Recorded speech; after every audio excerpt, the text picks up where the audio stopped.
क्या विधायिका में भ्रष्टाचार नहीं है? क्या कार्यपालिका में भ्रष्टाचार नहीं है? या खबरपालिका में भ्रष्टाचार नहीं है? और जब भ्रष्टाचार पूरे देश में है तो एनसीईआरटी ने केवल न्यायपालिका के भ्रष्टाचार के ऊपर चैप्टर क्यों डाला? ये तो जवाब देना पड़ेगा।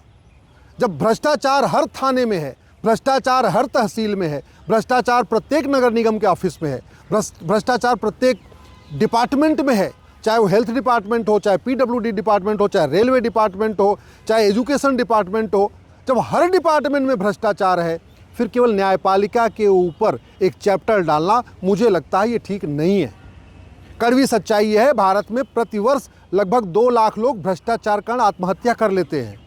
भ्रष्टाचार खत्म हो जाए तो भारत की 50% समस्या खत्म हो जाएगी। तो बजाय कि करप्शन के ऊपर चैप्टर डालने के, करप्शन इन जुडिशरी चैप्टर डालना, करप्शन इन लेजिस्लेचर न डालना चैप्टर, करप्शन इन एग्जीक्यूटिव न चैप्टर डालना और केवल करप्शन इन जुडिशरी चैप्टर डालना, ये मुझे लगता है जस्टिफाइड नहीं है। माननीय सुप्रीम कोर्ट ने यही बात कही है। माननीय सुप्रीम कोर्ट ने कई सारे ऐसे फैसले दिए हैं जहां उन्होंने कहा है कि करप्शन जो है ये हमारे संविधान के खिलाफ है, हमारे लोकतंत्र के खिलाफ है, राइट टू लाइफ लिबर्टी के खिलाफ है। करप्शन जो है फ्रेटर्निटी, यूनिटी, नेशनल इंटीग्रेशन के खिलाफ है। कड़वी सच्चाई ये है कि अगर करप्शन खत्म हो जाए तो भारत की 50% समस्या खत्म हो जाएगी। चूँकि पैसा बहुत है राजनीति में, जाति का जहर घोला जाता है। अगर करप्शन खत्म हो जाए, जाति का जहर घोलना लोग बंद कर देंगे। करप्शन खत्म हो जाए, गंदे लोग राजनीति में नहीं आएंगे, भाषावाद खत्म हो जाएगा। करप्शन खत्म हो जाए, गंदे लोग राजनीति में नहीं आएंगे, क्षेत्रवाद खत्म हो जाए। करप्शन खत्म हो जाए, भारत में गंदे लोग राजनीति में नहीं आएंगे, अलगाववाद खत्म होगा, आतंकवाद खत्म होगा, माओवाद खत्म होगा, नक्सलवाद खत्म होगा। कड़वी सच्चाई है, भारत विरोधी जितनी भी चीज़ें होती हैं सब करप्शन के कारण होती है। अलगाववादियों की फंडिंग कालाधन हवाला से होती है, माओवादियों की फंडिंग कालाधन हवाला से होती है, नक्सलियों की फंडिंग कालाधन हवाला से होती है, धर्मांतरण की फंडिंग कालाधन हवाला से होती है, पूरा का पूरा ड्रग कारोबार कालाधन हवाला से होता है, ह्यूमन ट्रैफिकिंग, मानव तस्करी कालाधन हवाला से होती है। तो करप्शन तो भारत की सबसे बड़ी समस्या है। तो करप्शन पे चैप्टर डालने की बजाय करप्शन इन जुडिशरी पे चैप्टर डालना, कहीं ना कहीं मुझे लगता है जुडिशल सिस्टम के ऊपर, जुडिशरी के ऊपर एक हाथ रखना है। मैं ये नहीं कह रहा हूँ कि न्यायपालिका में भ्रष्टाचार नहीं है। कड़वी सच्चाई ये है, चाहे वो आप तहसीलदार के ऑफिस में जाइए, एसडीएम के ऑफिस में जाइए, एडीएम के ऑफिस में जाइए, या थाने में जाइए, या डिस्ट्रिक्ट कोर्ट में जाइए, या फैमिली कोर्ट में जाइए, भ्रष्टाचार को आप नकार नहीं सकते। अतुल सुहास ने जब आत्महत्या किया था, आत्महत्या करने से पहले यही कहा था कि जौनपुर की फैमिली कोर्ट की जज 5 लाख रुपए मांग रही हैं कि 5 लाख रुपए दे दो, तुम्हारा मैटर ठीक कर देंगे। तो करप्शन तो है, करप्शन को नकार नहीं सकते। लेकिन सच्ची तो बात यह है कि विधायक भी पैसा ले के विधानसभा में सवाल पूछते हैं, सांसद भी पैसा लेते हैं। कड़वी सच्चाई ये है कि पार्षद भी मालामाल हो रहे हैं, प्रधान भी मालामाल हो रहे हैं, सांसद मालामाल हो रहे हैं, विधायक भी मालामाल हो रहे हैं। करप्शन तो इतना ज़्यादा है कि इलेक्शन के पहले जो साइकिल से चलता रहता है, पार्षद प्रधान होते ही 1 साल के अंदर उसके पास स्कॉर्पियो, बोलेरो, फार्चूनर, बुलेट सब आ जाती है। कड़वी सच्चाई ये है कि सांसद विधायक बनने से पहले जिसके पास एक कार भी नहीं होती है, वो सांसद विधायक बनते ही बड़े बड़े वो होटल खोल लेता है, बड़े बड़े इंडस्ट्री लगा लेता है, इसके अलावा वो कोल्ड स्टोर खोल लेता है, बहुत सारी पेट्रोल पंप का मालिक हो जाता है। ये कड़वी सच्चाई है। बहुत सारे सफ़ेद पोस्ट जो सांसद विधायक बन के घूम रहे हैं, चप्पल पहन के घूम रहे हैं, वो दिखाने के दांत उनके अलग हैं, खाने के दांत अलग है। 1000 रुपये का कपड़ा पहनते हैं, 200 रुपये का चप्पल पहनते हैं, लेकिन वो सच्चाई है वो 5-5 हज़ार करोड़ के मालिक हैं। कड़वी सच्चाई है कि महाराष्ट्र में 2-4 परिवार ऐसे हैं जो 10-10 हज़ार करोड़ के मालिक हैं। यूपी के 1-2 परिवार ऐसे हैं जो 10-10 हज़ार करोड़ के मालिक हैं। पंजाब के 2-3 ऐसे परिवार हैं जो 5-5 हज़ार करोड़ के मालिक हैं। कश्मीर के 1-2 पॉलिटिकल परिवार हैं, वो भी 5-5 हज़ार करोड़ के मालिक हैं। ये भी कड़वी सच्चाई है कि भारत में सबसे ज़्यादा विदेशों में फार्म हाउस, मकान, शॉपिंग कॉम्प्लेक्स, दुकान यहाँ के नेताओं नौकरशाहों का ही है। चाहे ऑस्ट्रेलिया देख लीजिए, कनाडा देख लीजिए, अमेरिका देख लीजिए, लंदन देख लीजिए, भारत के जितने सफ़ेद पोश हैं सबके वहाँ बड़े बड़े फार्म हाउस हैं, उनके जो है वहाँ पे होटलें चल रही हैं, वहाँ पे उनका बड़ा कारोबार चल रहा है।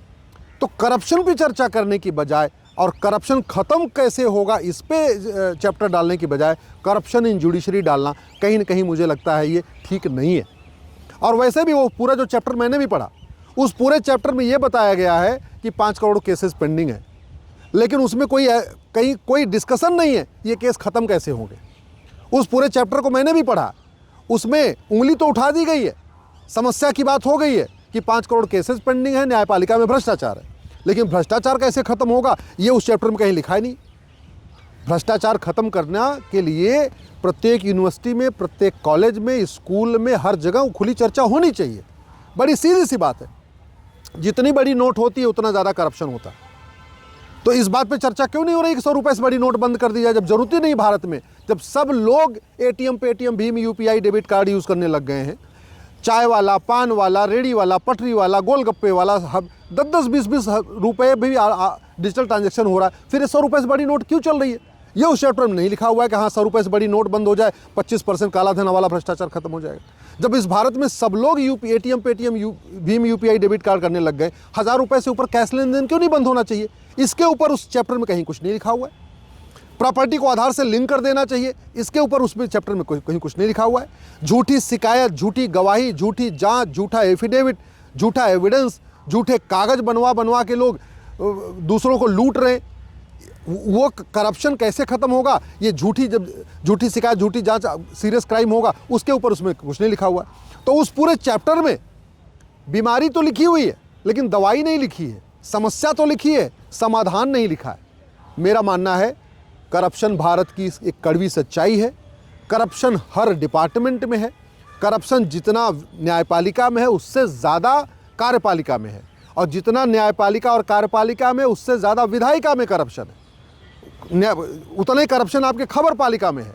लोग पैसा दे दे के दूसरों के खिलाफ कैसे स्टोरी प्लान कराते हैं सबको पता है। कैसे पैसा दे दे के दूसरे मीडिया वालों को दूसरे खिलाफ बदनाम किया जाता है, ये सबको पता है। तो करप्शन एक कड़वी सच्चाई है, और करप्शन के कारण ही भारत में कलयुग चल रहा है। जापान में सतयुग है क्योंकि करप्शन नहीं है। सिंगापुर में सतयुग है क्योंकि करप्शन नहीं है। चीन में भ्रष्टाचारियों को फांसी दी जाती है इसलिए वहाँ करप्शन नहीं है।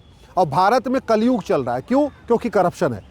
तो करप्शन खत्म होना चाहिए, लेकिन करप्शन किसी केवल न्यायपालिका के ऊपर एक चैप्टर डाल के करप्शन खत्म नहीं होगा। करप्शन खत्म होगा जब यहाँ पे 100 रुपये से बड़ी नोट बंद होगी, 1000 रुपये से ऊपर कैश लेन देन बंद होगा, 10,000 रुपये से ऊपर प्रॉपर्टी को आधार से लिंक किया जाएगा। करप्शन खत्म होगा जब कठोर दंड का प्रावधान होगा। करप्शन तब खत्म होगा जब भ्रष्टाचारियों का narco polygraph brain mapping test किया जाएगा। करप्शन तब खत्म होगा जब भ्रष्टाचारियों की 100% प्रॉपर्टी जब्त होगी। करप्शन तब खत्म होगा जब भ्रष्टाचारियों की सिटीजनशिप खत्म की जाएगी। करप्शन तब खत्म होगा जब जस्टिस विद इन ईयर होगा और 1 साल के अंदर भ्रष्टाचारियों को फांसी होगी, जैसे चीन में होती है। दुनिया के कई देशों में भ्रष्टाचारियों को फांसी होती है। दुनिया के कई देशों में हवालाबाजों को, जो काला धन का कारोबार करते हैं, उनको फांसी होती है। भारत में क्यों नहीं हो रही है? क्यों नहीं कानून बनाने की बात हो रही है? तो केवल चैप्टर डालने से कोई फ़ायदा नहीं होगा।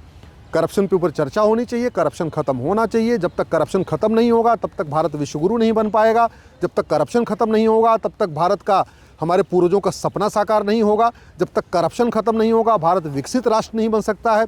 करप्शन को ख़त्म करना ज़रूरी है, लेकिन केवल एक संस्था को बदनाम करके करप्शन खत्म नहीं होगा। करप्शन को खत्म करने के लिए नियम कानून बदलना पड़ेगा।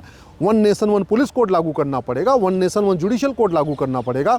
1 नेशन 1 एविडेंस कोड लागू करना पड़ेगा। 1 नेशन 1 एडमिनिस्ट्रेटिव कोड लागू करना पड़ेगा। करप्शन खत्म करने के लिए police charter, judicial charter, citizen charter, administrative charter लागू करना पड़ेगा। करप्शन खत्म करने के लिए नियम कानूनों को बदलना होगा, तब जाके करप्शन खत्म होगा। नहीं तो करप्शन चलता रहेगा। एक चैप्टर डाल देंगे जुडिशरी के ऊपर, करप्शन इन जुडिशरी, रत्ती भर करप्शन खत्म नहीं होगा। लेकिन जिन कानूनों की मैं बात कर रहा हूं, अगर ये बना दिए जाए, 90% करप्शन साल भर में खत्म हो जाएगा। ये मैं गारंटी लेता हूं।